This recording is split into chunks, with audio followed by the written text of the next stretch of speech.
Hey everyone, it's Griffin, better known as a fanatical futurist. We're going to be having a look at the future as it is being created today. Now, what we're going to be doing is we're going to be going through my regular news blog on the fanaticalfuturist.com website. And I'm going to be talking to you about the latest science and technology breakthroughs that I've actually seen this week. Now, when we actually have a look at this is called my Exponents blog. So if you haven't seen it before, welcome. There are about 4,000 news articles on this page. It covers every single kind of emerging technology that you can imagine. And at the end of this little video, I'll show you some books that you can actually download and grab and everything else, and so on and so forth. Anyway, now, this week, basically, we've actually seen a scientist at NASA has developed a new propellantless, easy for me to say, propellantless engine. Now, we've seen a variety of different propellantless engines being developed over the past couple of years. One of the most famous ones was the fabled EM drive, an electromagnetic drive. Now, why propellantless engines are actually so interesting to so many people is because, on the one hand, it could let us navigate space, get things into orbit, basically with no propellant. So we can launch things into space with no fuel. However, they're also very, very highly controversial. So there's a group called the APEC group, APEC group, and they're always following these kinds of, should we say, very odd propulsion systems, things like warp drives and all that kind of stuff. And the reason why basically these drives are actually so controversial is the fact that it's very, very hard to prove that a drive is making its own thrust using kind of the strange dark matter, electromagnetic and quantum theories of the universe, because you need generally a completely perfect vacuum in order to do that and everything else, basically. So this one actually seems to work. In this particular case, this propellantless drive seems to be able to create enough thrust to escape Earth's gravity. However, over the next number of months, we're just going to see lots of people debating that. Now, when we have a look at things like this one here, so we've got coaxing nanoparticles to reconfigure themselves. Now, I track a lot of N+3, N+4, N+5 emerging technologies. So these are traditionally technologies basically that will mature in the year sort of like 2050, 2060, 2070 and everything else. Very, very long tail here.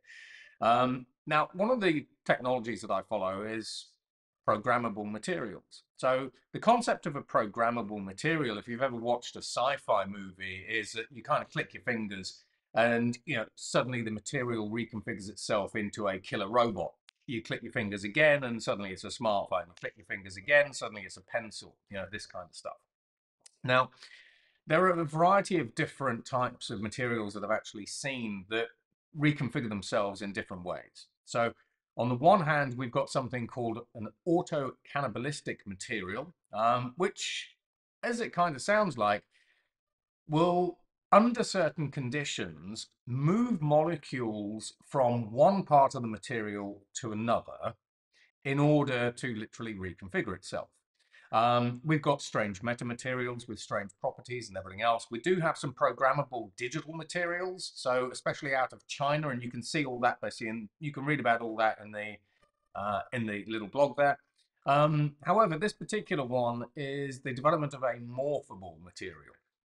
Now, a morphable material, which is kind of actually a world first in this case, is where you have a material of a certain kind that not just changes shape, but adapts itself according to the environment that it's in. Now, in these particular environments, these are chemical environments, they're liquid environments. So as we actually move these nanoparticles basically from one liquid environment to another, they automatically reconfigure themselves and change shape. So even though this is a very, very basic sort of capability and it's not practical at the moment, you couldn't commercialize it and everything else, when you have a look at this field and you combine it with something called DNA nanorobotics, where we get DNA to reconfigure itself to create little nano machines and everything else, it's kind of a very small step in the overall direction to get to the point where we have truly smart, reactive, adaptive, and, dare I say, programmable materials. So check that one out. Now, we've also seen a huge amount of controversy recently over the ROI, the return on investment of generative artificial intelligence. Now, I've been talking about generative artificial intelligence for about the past 10 years. The first audience that I talked to it about was actually the Battle of the Quants in London and then Bloomberg. Now, when we have a look at generative artificial intelligence today, in the past couple of years, basically, we've actually seen investors invest $600 billion in startups and large established multinationals, like OpenAI and so on and so forth, and Anthropic, to help develop and commercialize generative artificial intelligence and everything that it does. We've also seen organizations like PwC, Ernst & Young, Deloitte, and KPMG each spending over $1 billion to embed generative artificial intelligence into their businesses to do different things. So recently, Goldman Sachs came out, and bear in mind that Goldman Sachs originally was saying that the generative artificial intelligence market will eventually be worth trillions of dollars. They said, actually, we're not seeing any form of return on investment to really justify the levels of investment that we're seeing today. And so all of the investors started pulling back, basically, their calls, basically, on generative AI companies. However, this week we saw Amazon coming out basically and saying in its annual report, its Q4 report, that by using generative artificial intelligence as an assistant coder or as a autonomous and automated coding friend, assistant, helper, I call them robo-coders, that they'd managed to update over 30,000 company Java applications. Now, in terms of the ROI on this is literally staggering. They say that they saved over 4,500 years of man work, but that they also estimate that they saved them $260 million a year. So while we have Goldman Sachs and the investment community saying that they simply don't at this point in time see a significant return on investment for generative artificial intelligence use cases and everything else, you've got Amazon tipping the scales, as it often does, coming out with some staggering numbers. Now, what else have we got here? Now, talking about generative artificial intelligence, one of the things I've been talking about for quite a while now is how you can use AI to attack AI, but also how you can just vanilla attack AI using human psychology. Now, this should kind of have some people worried because as companies like Amazon, funnily enough, use artificial intelligence to help them create what we call generative apps. So these are sort of applications that have been developed by AIs rather than human software developers per se.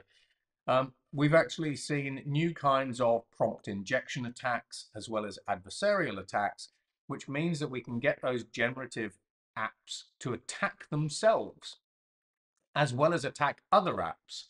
And one of the attacks that we actually witnessed is the use of generative artificial intelligence apps to start or begin a zero-click malware attack against the own application, so the application itself, which is just ironic, but also other applications as well. So this is also a kind of artificial intelligence jailbreaking system. So as companies like the big four invest more in generative AI and build out their own generative apps, we're opening up a whole new world of security risks and so on and so forth, which frankly, I don't think many companies are really paying much attention to, simply because they are stuck in that hype cycle of we must use generative artificial intelligence to do stuff, but they're not really thinking about, well, hang on, how can these things be, how can we modify the behavior of these things? How can we destroy their decision-making capabilities? How can we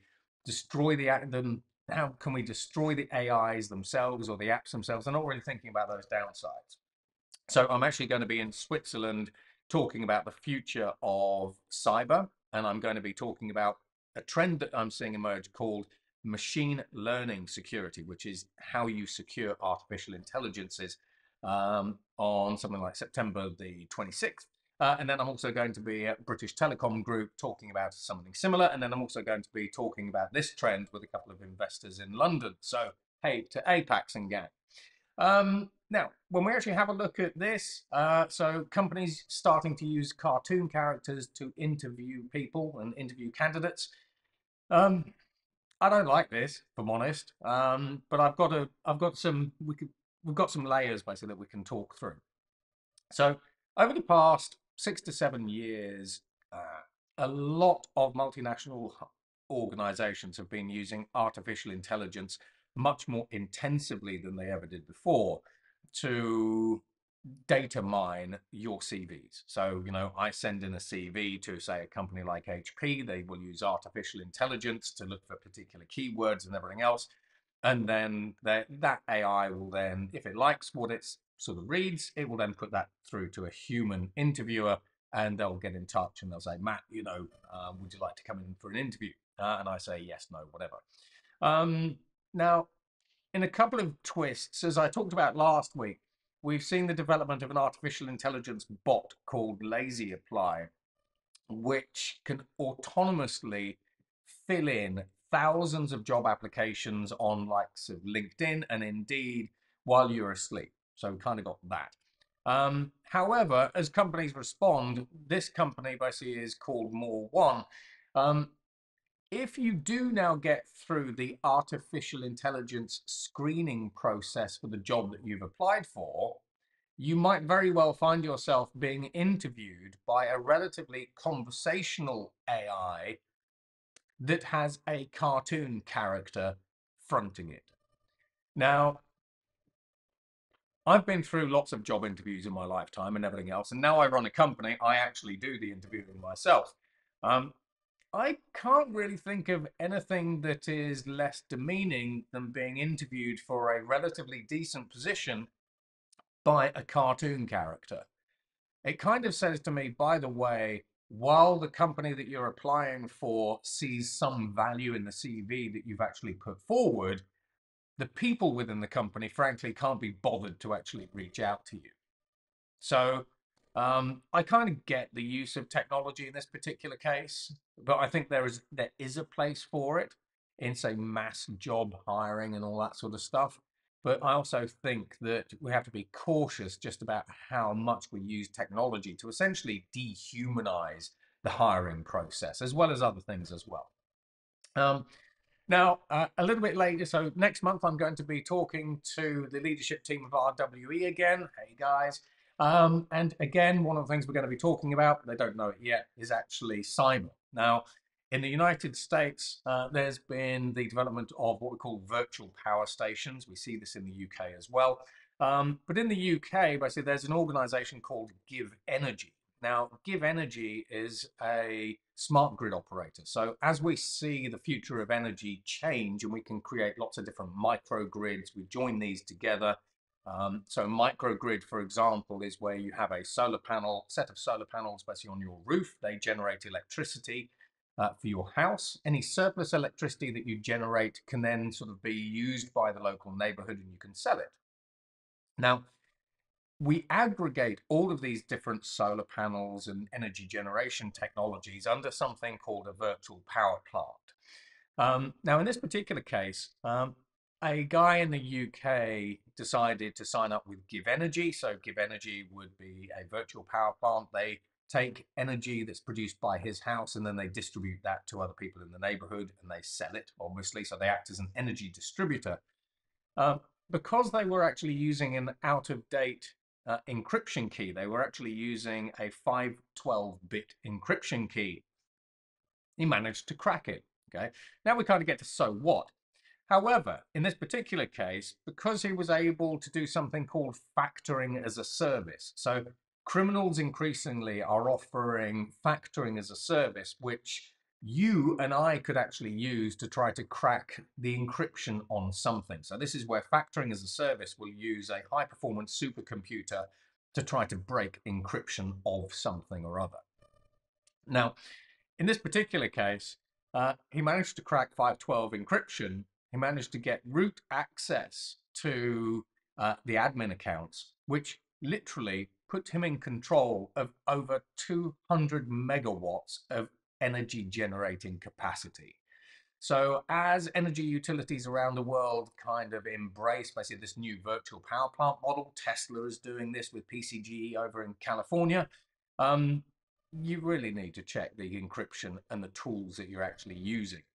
Give Energy, to do them credit, they've actually now fixed the problem. They admit that they actually ended up using an old 512 encryption library, and it was kind of a legacy problem that they just hadn't really spotted. But nevertheless, if you give someone control of a 200 megawatt virtual power plant, I mean, you can basically turn off neighborhood grids.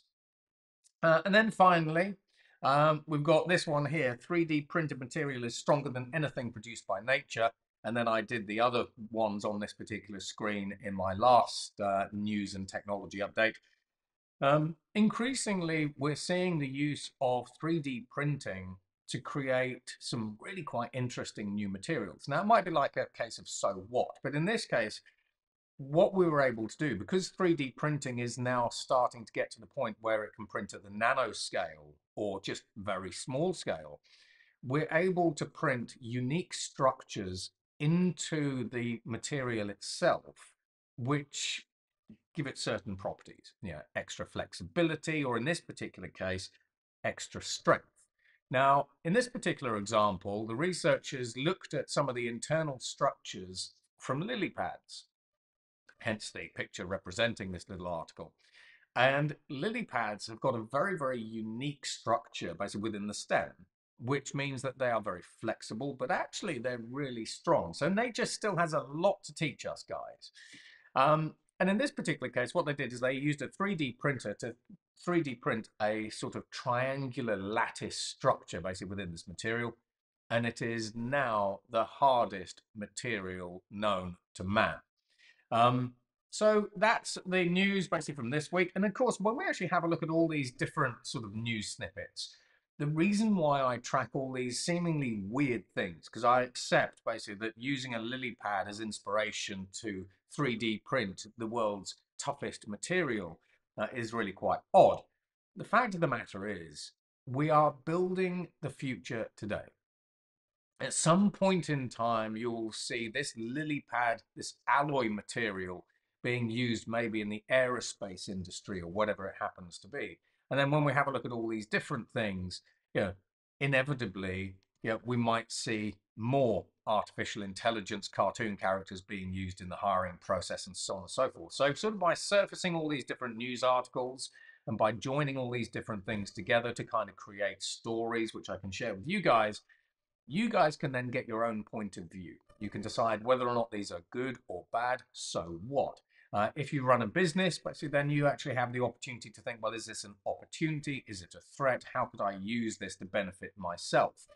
If you're an individual, when you have a look at cartoon characters, for example, it can very well be a case of, well, okay, if I am going to be interviewed by an artificial intelligence and it's in the form of a cartoon character, then how do I need to behave? How should I act?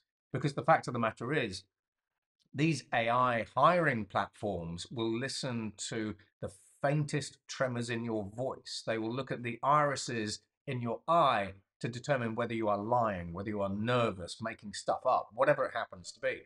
So all of this, hopefully you can appreciate, has an impact on you and or your children and or your businesses and or your profession, whether you realize it or not. So by being better informed, you can now get a better point of view.